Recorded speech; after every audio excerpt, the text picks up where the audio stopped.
Hi everyone and welcome to The Learning Ladder. Today I'm doing my first video in a new series, a how-to series. I'm going to be doing it throughout the year, next year, and the first episode in this series is going to be how to plan a unit study.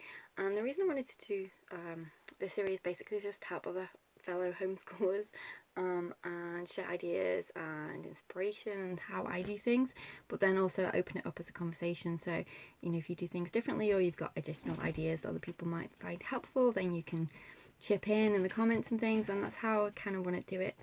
So a collaboration rather than just a this is how I do it scenario. But the first, as I said, episode is going to be how I plan or how to plan a unit study, and it'll be a two-part for this particular one. After this episode in the new year, you'll see a me prepping for the actual unit study that I'm prepping for next. So you can actually see me not just talk about what I do, but also actually see me do it. And then throughout the year, there'll be periodic episodes with different topics. So as I said, the first one is how to plan a unit study. So I've made some notes on my whiteboard over here. So if you see me looking up, that's why. I've just scribbled a ton of different things on here that I think are helpful and things that I consider.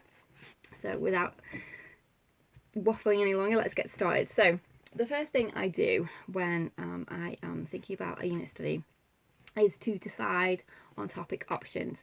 So it can be quite easy if it's a child-led unit study, because obviously you're just batting around ideas with your child about things that they want to learn about. So that's one way that I, pick a topic. Another way is from curriculum. So I might note that while we're doing a curriculum, it brushes on a topic that my daughter is really interested in that I want to dive deeper into. Or it could be that it's something that I think it wasn't quite covered as well as I'd like it to be, or it was, just an introduction, whereas I want to go a bit more in depth. So that's where a topic might be generated from. Another thing is your desire to teach something. So you think that would be useful, or something that would help them in the future. So that's another way that I find a topic. And then there are two books that I use. One of them is Home Learning Year by Year, and the other one is The Well-Trained Mind. And they have, by a grade level, different subjects that children that are in public school might learn, and you might want to pick a topic from there as well. So those are the main ways that I pick topics.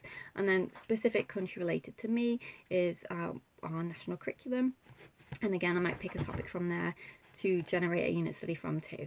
And it's very similar to your state standards if you're in the US, and for grade levels and things. So the next thing is, so once I've got my topic in mind and know what it is I want to for us to learn, then the next thing I will think about is, am I going to do that as a standalone unit where I'm encompassing all other subjects, or am I going to do it as an addition to my original subjects? So am I still going to do my regular curriculum, or is this unit study going to take over for that period of time and that's all we'll do?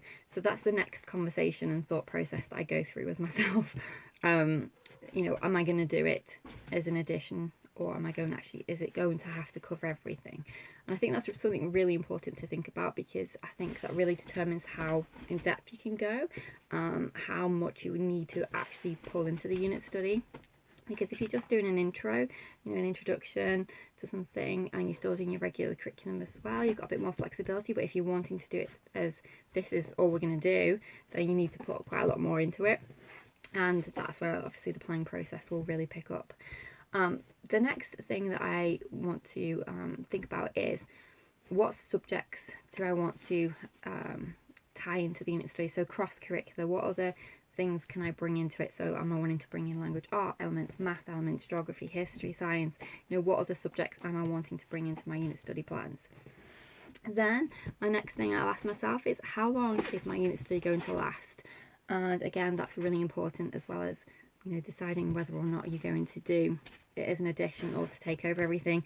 The period of time that you're going to do for is really important, because obviously that's going to determine how much you can actually bring into it. And then my next thing, big question if you like, is how will I record our work? So will I do a lap book at the end of it? Will I do notebooking throughout? Will it be like a final book report or a unit report? So when we've done everything, then I'll ask her to produce something along those lines. Will it be that she has to do like a presentation or a photo board, drawing board or whatever, with different things that she's picked up on, with pieces of writing bits to it as well. So that's the next big thing I'll ask myself in my planning, is how I want to record our work and our unit study evidence, I guess you could say, of achievement and attainment and understanding and everything else. So those are the main 5 things that I think about. But within that, obviously, there are other things as well, and some of them are takeaways. So is it going to be sort of a big idea, small idea scenario? So what exactly am I wanting to get out of the unit study?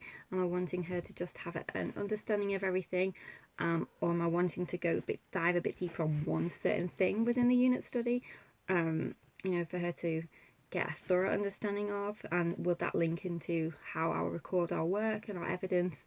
Will she produce a piece of work based on that one specific thing, or just as an overview? Then some other objectives would be, as I said, am I just wanting to have a general knowledge of the unit, or a specific objective within that unit? So for example, I want her to pick up a skill, and to make it more interesting, I might incorporate that skill into our unit study. And how I might find those said skills are things like going through her curriculum for things that are going to be coming up. So for example, I can go through her math book and find something that I know she's going to be doing at some point during the year. Do I want to incorporate that into my unit study? Because it's a topic that's really interesting and fun, and if I think, it might not be as interesting as other things within her curriculum, could I make it more interesting by incorporating it into my unit study? So an example of that is when I did my Alice in Wonderland unit study, I did quite a lot of time activities into it, so that going along with the White Rabbit in Alice in Wonderland, obviously he's running late, isn't he, and it's all about time and things. So I incorporated quite a lot of time into that unit study, because that was a topic that is not the most interesting, let's face it. And doing it as part of the Alice in Wonderland unit study and the White Rabbit just made it more interactive and fun for her. So that's what I mean when I talk about a specific objective. So yes, you could go through your curriculum, find out if there's any topics that you'd like to include into your unit study, and then you could design your unit study around it. And as I said, that's an element that Shadow is being crazy. That's an adult. That was something that I actually did with my Alice in Wonderland unit. It was to add on time into it, because it was a skill that we wanted to focus on. Then once I've thought about all those things, then I'll get my planner out, and I do have my planner on Teachers Pay Teachers. I have a colour version and a neutral version. I'll link I think the link's already in my description box, but I'll put it there if it's not. And in my planner, I have every month a unit study planner page, and that will have things like books on there, documentaries, YouTube, different resources that I can actually write onto my planner, so that I've got everything down as to what we're going to do. So what books am I going to incorporate into our unit study? And you can do lots of research via the library, or you can search Pinterest. Amazon has great, you just put a topic in Amazon and it brings up so many different books that you could possibly use, for whatever you were doing. So I love Amazon for that, and it also suggests a lot of books too. So if say I'm doing a topic on plants, plant book for kids, and then a ream of stuff will come up for you. So you've always got that. Then obviously your local bookstores, libraries, as I said, and Pinterest, and people often blog about different resources that they use, and obviously YouTube as well. So searching in your Google section of your YouTube for different homeschool families that are doing different unit studies, and then you can get an idea of what the books that they've used to go along with their unit study. Then I look at any kind of movies or documentaries on Netflix, Amazon Prime, all the usual places, the Discovery Channel, to see if there's anything that would tie in, and then I'll write that into my unit study plan. And then, as I said, YouTube for homeschool mums that have done a unit study on that. That's always an idea to do. I don't tend to do that, to be honest, but it's something to consider, and I probably should, because I make my own videos. It would make sense to do that. Pinterest I love Pinterest so much. I do have a Pinterest link, and I think I have got virtually every 5 in a row unit study linked on my Pinterest if you're doing 5 in a row. Teachers pay teachers, again, put in your topic. Shadow's having a mad half hour. Put your topic in of what units. Shadow's my cat, by the way, my kitten.